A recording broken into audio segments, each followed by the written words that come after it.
Sahabat Irman Hidayah, bayangkan hari ketika langit terbelah, bumi berguncang, dan manusia dibangkitkan dalam barisan tak berujung. Di antara mereka ada wajah yang bersinar terang penuh ketenangan, tapi ada pula wajah yang menghitam legam, penuh kehinaan dan murka Allah. Allah Subhanahu wa Ta'ala berfirman, pada hari itu ada wajah yang putih berseri dan ada wajah yang hitam legam. Quran Surat Ali Imran ayat 106. Wajah itu menghitam bukan karena debu atau malam, tapi karena dosa yang dilakukan tanpa penyesalan, tanpa taubat, bahkan dengan kebanggaan. Hari ini kita akan membahas 7 golongan yang wajahnya menghitam di akhirat berdasarkan Al-Quran dan sabda Rasulullah. Sebelum kita lanjut, tekan like dan subscribe, dan tulislah amin di kolom komentar. Semoga Allah lindungi kita dari api neraka. Bismillah, mari kita mulai.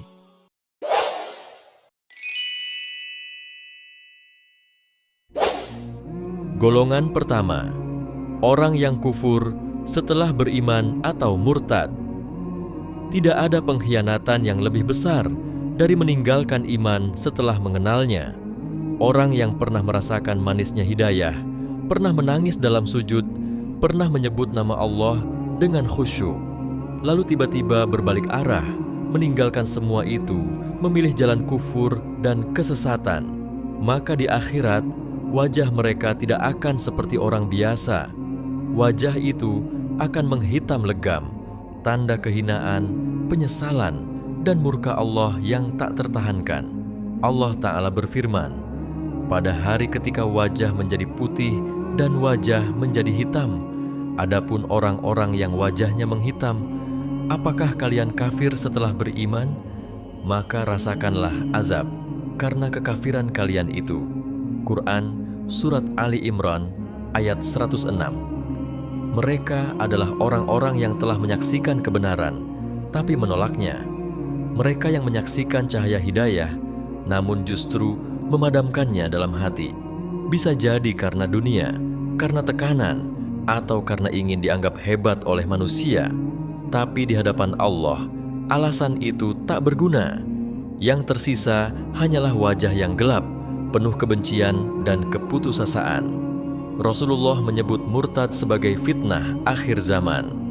Mereka muncul karena lemahnya iman dan terlalu cintanya pada dunia. Bahkan dalam hadis lain disebutkan bahwa orang yang meninggalkan agama Islam setelah masuk Islam, maka amal-amalnya terhapus dan ia menjadi seburuk-buruk manusia. Hadis riwayat Bukhari dan Muslim. Renungkan, apa jadinya jika orang itu adalah kita? Pernah berdoa, pernah bersyahadat, tapi akhirnya menjauh dari tauhid, meninggalkan sholat, meragukan syariat, mencela ulama, bahkan mendukung kekufuran dengan lisan dan perbuatan. Wajah yang menghitam adalah cermin dari jiwa yang telah membusuk. Ia bukan warna biasa, tapi bentuk azab pertama sebelum kaki melangkah ke neraka. Maka siapa yang hari ini masih diberi iman, jagalah ia sekuat tenaga. Jangan pernah bermain-main dengan hidayah, karena bila ia dicabut, mungkin wajah kitalah yang kelak jadi gelap saat semua mata tertuju pada cahaya. Jangan biarkan keimananmu dicuri dunia atau dirampas oleh bisikan setan.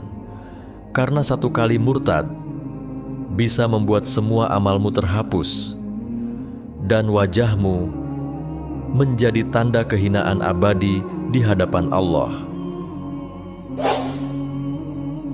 Golongan kedua, orang munafik. Di dunia, mereka tampak seperti orang beriman. Mereka ikut sholat, duduk di majelis ilmu, bahkan kadang lebih fasih berbicara agama daripada orang jujur. Tapi di dalam hati mereka tersimpan kebencian terhadap kebenaran. Mereka tersenyum di depan, namun menikam di belakang. Itulah kemunafikan, penyakit paling mematikan yang tak terlihat oleh manusia, tapi sangat jelas di hadapan Allah. Allah Ta'ala berfirman, dan pada hari kiamat, kamu akan melihat orang-orang yang berdusta, wajah mereka menghitam. Quran Surat Az-Zumar ayat 60. Kemunafikan bukan sekadar berkata bohong. Munafik adalah mereka yang pura-pura iman, tapi hatinya tidak meyakini. Mereka ikut Islam bukan karena taat, tapi karena ingin selamat secara duniawi, takut dikucilkan, ingin diterima, atau ada niat tersembunyi. Rasulullah bersabda bahwa tanda-tanda orang munafik itu 3 hadis riwayat Bukhari dan Muslim. Jika berbicara ia berdusta, jika berjanji ia mengingkari, dan jika dipercaya ia berkhianat. Di akhirat kemunafikan itu tak bisa disembunyikan lagi. Wajah mereka akan menghitam. Hitam bukan karena debu atau asap, tapi karena kehinaan dari Allah. Mereka akan dipisahkan dari orang-orang beriman, tak bisa menyeberang Syirat, tak bisa mendekat ke Rasulullah. Mereka diseret ke neraka yang paling bawah. Sesungguhnya orang-orang munafik itu berada di kerak neraka yang paling bawah. Quran Surat An-Nisa ayat 145. Bayangkan ketika semua orang dikumpulkan dengan wajah bersinar, mereka justru tertunduk hina. Cahaya iman tak mereka miliki. Doa Rasul pun tak sampai kepada mereka. Mereka memohon tapi ditolak. Mereka memanggil tapi tak dijawab. Semua amal baik yang mereka lakukan menjadi debu karena tidak dibangun di atas keikhlasan. Mereka terlalu pandai bersandiwara di dunia, tapi di akhirat semua topeng akan dilepas, semua dusta akan terbongkar, dan yang tersisa hanyalah wajah yang menghitam penuh dengan kengerian saat seluruh manusia menyaksikan mereka ditolak oleh surga dan dilempar ke neraka. Maka hari ini lebih baik kita dicela karena jujur daripada dipuji karena munafik. Lebih baik sederhana dalam amal, tapi ikhlas daripada tampak megah tapi palsu. Karena wajahmu di akhirat bukan tergantung pujian manusia, tapi kejujuran iman yang kau pelihara di dalam dada. Golongan ketiga, orang yang berdusta atas nama Allah. Tak ada dusta yang lebih berbahaya daripada berdusta atas nama Rabb semesta alam.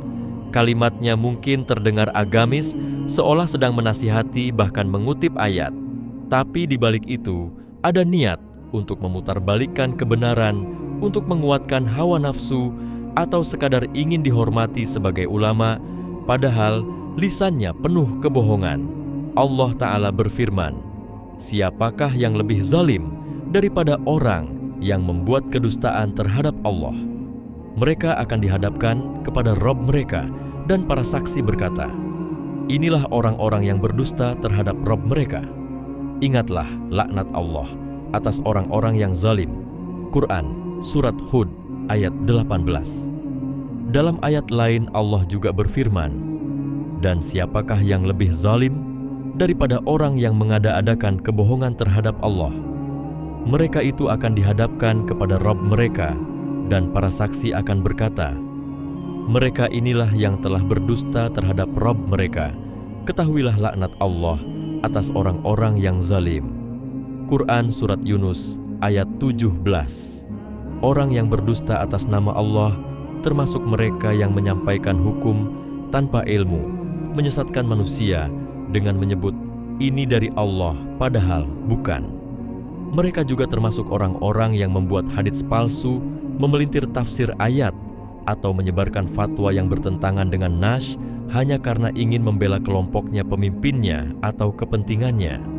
Rasulullah bersabda, barang siapa yang berkata atas namaku sesuatu yang tidak aku ucapkan, maka hendaklah ia mempersiapkan tempat duduknya di neraka. Hadis riwayat Bukhari dan Muslim. Bayangkan di dunia ia dielu-elukan, disebut ustadz guru besar kiai, padahal lisannya menyampaikan kebohongan atas nama Tuhan. Ia tahu itu salah, tapi tetap diucapkan demi nama besar kekuasaan atau sekadar popularitas. Di akhirat wajah mereka menghitam. Mereka tak bisa bersembunyi. Para malaikat menyaksikan dusta mereka, para nabi menjauh, dan mereka berdiri di hadapan Allah dalam keadaan paling hina. Tak ada tempat bersembunyi dari murkanya. Mereka disebut sebagai makhluk paling zalim, karena bukan hanya menyesatkan diri sendiri, tapi juga umat yang mengikuti mereka. Dusta atas nama Allah adalah penghinaan langsung kepada Sang Pencipta. Dan siapa yang berani menghinanya dengan sengaja, maka balasannya adalah wajah yang dipenuhi kegelapan dan tempat kembali di neraka yang penuh penyesalan. Hari ini berhati-hatilah saat menyampaikan agama. Jika tak tahu, maka diam lebih selamat. Jangan mudah berkata, ini haram, ini halal tanpa ilmu. Karena setiap kata tentang agama akan dimintai pertanggungjawaban langsung dari Allah, Tuhan langit dan bumi. Golongan keempat, orang yang sombong menolak kebenaran. Ada orang yang tak mau sujud, bukan karena tak percaya, tapi karena tak mau kalah. Ia tahu itu kebenaran, namun enggan tunduk. Ia paham itu dalil, namun tetap menolak karena gengsi, karena kedudukan, atau karena takut kehilangan pengaruh. Inilah bentuk kesombongan paling halus yang membuat wajah seseorang terhina di hadapan Allah. Rasulullah bersabda, tidak akan masuk surga orang yang dalam hatinya ada kesombongan seberat biji sawi. Hadis riwayat Muslim. Para sahabat bertanya, ya Rasulullah, seseorang senang pakaiannya bagus dan sandalnya bagus, apakah itu termasuk sombong? Beliau menjawab, sesungguhnya Allah itu Maha Indah dan mencintai keindahan. Sombong itu adalah menolak kebenaran dan merendahkan orang lain. Hadis riwayat Muslim.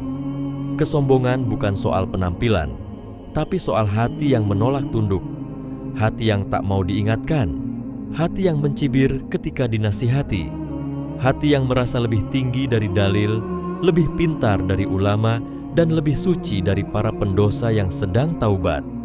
Allah berfirman, dan orang-orang yang mendustakan ayat-ayat Kami dan menyombongkan diri terhadapnya, mereka itulah penghuni neraka. Mereka kekal di dalamnya. Quran Surat Al-A'raf ayat 36. Mereka tahu kebenaran, tapi menolaknya. Mereka diajak sholat, tapi berkata, nanti saja kalau sudah tua. Mereka diperingatkan tentang riba, tapi beralasan, semua orang juga begitu sekarang. Mereka ditunjukkan ayat Allah, tapi membalas dengan tawa sinis dan berkata, fanatik banget sih. Di dunia, mereka mungkin disegani. Wajah mereka selalu percaya diri. Mereka bicara dengan nada tinggi, seolah tak pernah salah. Tapi di akhirat, wajah itu akan dihitamkan oleh murka Allah.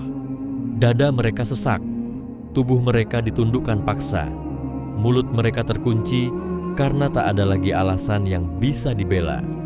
Wajah mereka tak lagi menantang, tapi dipenuhi kehinaan. Mata mereka tak sanggup menatap, karena dosa kesombongan telah melumat seluruh kemuliaan. Mereka dulu menolak kebenaran, maka hari ini mereka ditolak dari rahmat. Wahai jiwa yang sering merasa lebih suci, waspadalah. Menerima kebenaran walau pahit, walau dari orang biasa, walau menyakitkan, adalah tanda iman. Tapi menolaknya karena gengsi, karena status, karena takut kehilangan wibawa, adalah tiket kehinaan yang membekas di wajah selama-lamanya. Tak ada yang lebih indah dari wajah yang bersujud kepada kebenaran, dan tak ada yang lebih hina dari wajah yang menghitam karena menolak petunjuk Rabb-Nya sendiri. Golongan kelima, orang yang menjadi pemimpin zalim. Pemimpin itu amanah, tapi sebagian orang memandangnya sebagai singgasana. Ia merasa berkuasa atas harta, kehormatan, dan nasib rakyat. Ia mengangkat diri tinggi-tinggi di atas penderitaan orang yang ia kuasai. Dalam sejarah manusia, tak terhitung berapa banyak wajah yang tersenyum di dunia, tapi menghitam di akhirat karena kepemimpinan yang disalahgunakan. Rasulullah bersabda, tidaklah seorang pemimpin yang menguasai rakyatnya, kemudian dia mati dalam keadaan menipu rakyatnya, melainkan Allah akan mengharamkan surga atasnya. Hadis riwayat Bukhari dan Muslim. Ini bukan ancaman kosong. Ini adalah ketetapan dari sang pemilik surga. Pemimpin yang khianat yang memutar fakta, yang memeras dengan dalih kebijakan, yang memperkaya diri sementara rakyatnya kelaparan. Semua itu bukan hanya pengkhianatan sosial, tapi pengkhianatan kepada Allah. Rasulullah juga bersabda, "Setiap kalian adalah pemimpin dan setiap pemimpin akan dimintai pertanggungjawaban." Hadis riwayat Bukhari dan Muslim. Maka jangan merasa aman hanya karena punya jabatan. Jangan merasa mulia hanya karena disanjung rakyat. Sebab di akhirat nanti, wajah yang dulu dipuji-puji itu bisa berubah jadi hitam legam. Mata yang dulu menatap angkuh dari podium akan tertunduk ketakutan di hadapan Allah. Allah Ta'ala berfirman, "Dan janganlah kamu mengira bahwa Allah lengah terhadap apa yang diperbuat oleh orang-orang yang zalim. Sesungguhnya Allah menangguhkan mereka sampai hari di mana mata-mata mereka terbelalak." Quran Surat Ibrahim ayat 42. Mereka berpikir mereka lolos, tapi Allah tidak tidur. Di akhirat nanti, semua bukti akan ditampakkan, semua kesaksian akan ditegakkan, dan wajah mereka akan menjadi simbol kehinaan, bukan karena tanah dan debu, tapi karena dosa kepemimpinan yang dikhianati. Bayangkan wajah-wajah yang dulu berdiri dengan gagah di depan rakyat, hari itu dipermalukan. Bayangkan tangan-tangan yang dulu menandatangani ketidakadilan, hari itu terbelenggu. Bayangkan lidah-lidah yang dulu berjanji manis, hari itu keluh di hadapan Allah. Wahai para pemimpin, ingatlah, jabatan itu bukan kemuliaan, tapi ujian.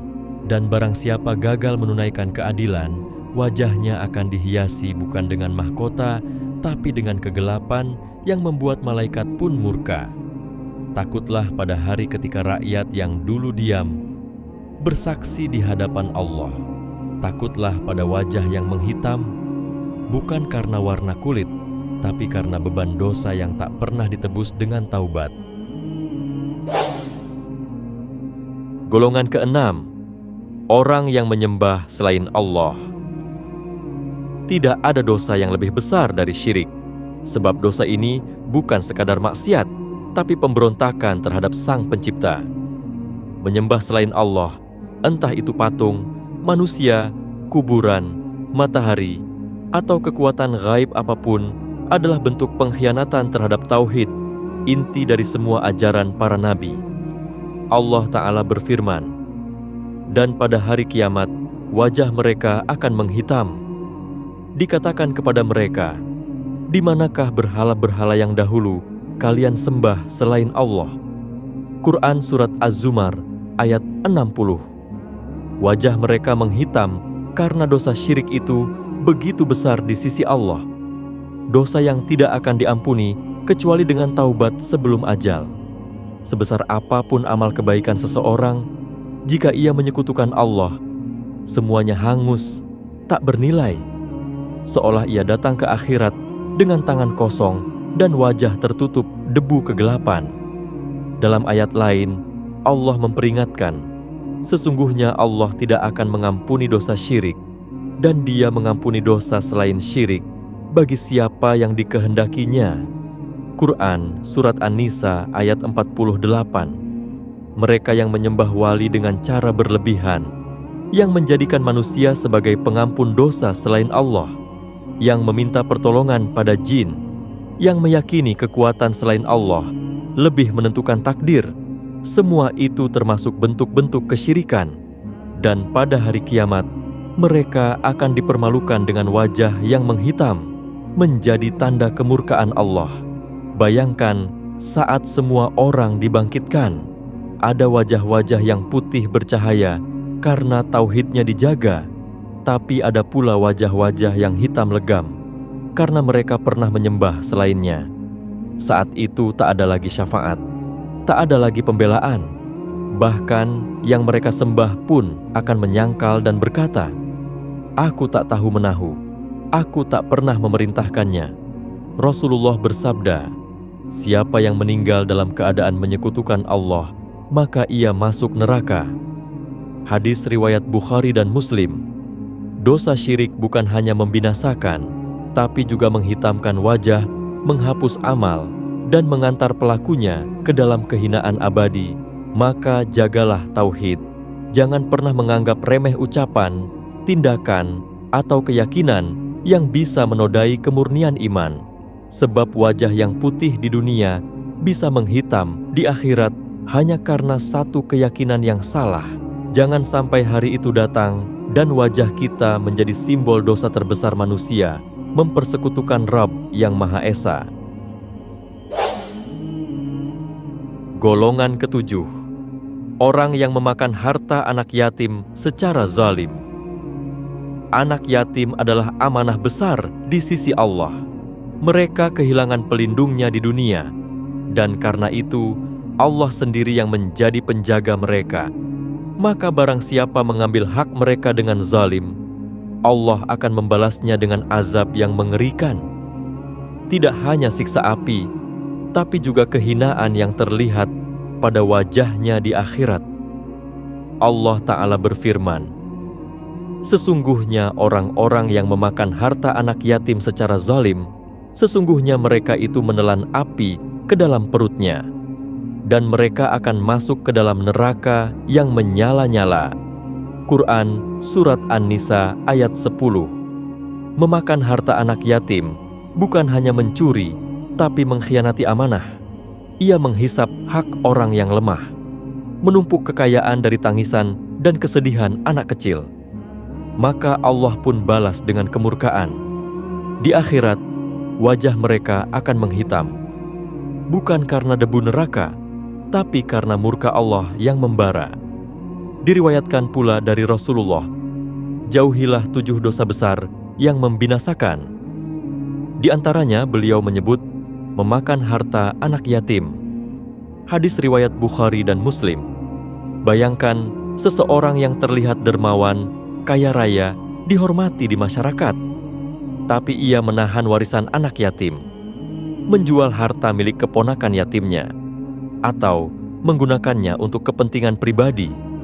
Di dunia ia merasa aman, tapi di akhirat wajahnya menjadi hitam legam, hancur tertunduk dalam aib karena mengambil yang bukan miliknya dari anak yang tak bisa membela diri.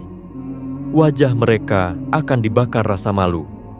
Semua orang menyaksikan betapa ia mengkhianati amanah. Anak yatim yang dulu tak bisa bersuara, kini menjadi saksi di hadapan Rabb semesta alam, dan tak ada jalan keluar kecuali masuk ke dalam api neraka yang menyala-nyala. Rasulullah juga bersabda, aku dan orang yang menanggung anak yatim dengan baik akan seperti ini di surga. Beliau mengisyaratkan dengan jari telunjuk dan jari tengah yang dirapatkan. Hadis riwayat Bukhari. Jika berbuat baik pada anak yatim saja bisa mengangkat derajat ke surga, bagaimana dengan orang yang menzaliminya, yang mengambil haknya, membelanjakan hartanya, dan meninggalkannya dalam kelaparan? Wajah kita adalah cermin perbuatan kita. Maka jangan nodai wajah di akhirat dengan hitamnya dosa kepada anak yatim. Karena itu bukan sekadar penggelapan harta, itu pengkhianatan terhadap Allah yang menitipkan amanah itu kepada kita. Jangan sampai pada hari kebangkitan, wajah kita jadi bukti bahwa kita pernah menyakiti orang yang paling dijaga oleh langit. Sahabat Irman Hidayah, pada hari itu, hari ketika bumi berguncang dan langit terbelah, manusia dibangkitkan dari kuburnya dalam keadaan yang tak bisa dipilih. Bukan dengan pakaian terbaik, bukan pula dengan wajah bercahaya, tapi dengan rupa yang menjadi cerminan amal. Ada wajah yang putih bersinar seperti rembulan purnama, dan ada pula wajah yang hitam legam, menandakan kemurkaan dari Tuhan langit dan bumi. Allah Ta'ala berfirman, pada hari ketika wajah menjadi putih berseri dan wajah menjadi hitam legam. Quran Surat Ali Imran ayat 106.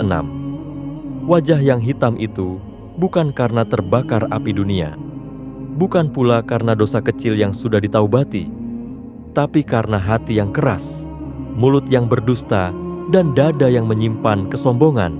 Itu wajah-wajah mereka yang mengolok agama, yang menolak kebenaran karena gengsi, yang merampas hak anak yatim, yang menipu umat dari balik jubah pemimpin, yang bersujud di depan patung tapi enggan tunduk pada ayatnya, yang berpura-pura beriman tapi dalamnya penuh kemunafikan, yang meninggalkan kebenaran setelah mengenalnya, lalu menjadi pembenci atas kebenaran itu. Mereka semua berjalan di padang mahsyar dengan wajah penuh kehinaan. Tak ada yang bisa disembunyikan. Semua manusia menyaksikan bahwa itulah wajah yang ditolak langit dan bumi. Dan yang paling menyakitkan bukan sekadar wajah itu menghitam, tapi bahwa tak ada tempat untuk lari.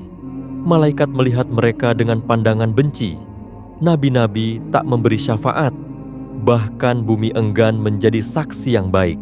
Hari itu bukan tentang gelar, popularitas, atau penampilan, tapi tentang hati yang dahulu penuh kesombongan, tentang lisan yang berdusta atas nama Tuhan, tentang amal yang dilakukan demi pujian, bukan karena Allah. Dan pada hari itu, satu penyesalan saja tak cukup. Air mata takkan memutihkan kembali wajah yang telah menghitam karena murkanya. Karena di hadapan Allah, tidak ada yang bisa ditipu. Wajahmu akan menjadi bukti. Maka bertanyalah pada diri, wajah mana yang akan kau bawa di hadapan Tuhanmu? Putih karena kejujuran, tauhid, dan ketundukan, atau hitam karena dosa yang tak pernah disesali? Karena sesungguhnya, di akhirat nanti, wajah bukan sekadar identitas, tapi pernyataan dari langit tentang siapa dirimu sebenarnya. Sahabat Irman Hidayah, apakah kamu merasa mendapatkan sesuatu dari video ini? Sekarang simak juga 7 kalimat pendek tapi lebih berat dari dunia dan seisinya. Linknya kami sematkan di akhir video. Tekan like dan tulis amin di kolom komentar. Semoga kita dan keluarga kita selalu menjadi pribadi-pribadi yang lebih baik dari hari ke hari, sehingga selalu mendapatkan rahmat dari Allah. Jangan lupa bagikan video ini kepada keluarga, sahabat, dan orang-orang yang kamu cintai. Karena bisa jadi hidayah itu datang melalui tanganmu.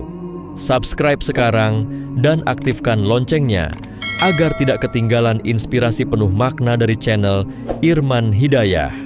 Terima kasih telah menyimak hingga akhir. Wassalamualaikum warahmatullahi wabarakatuh.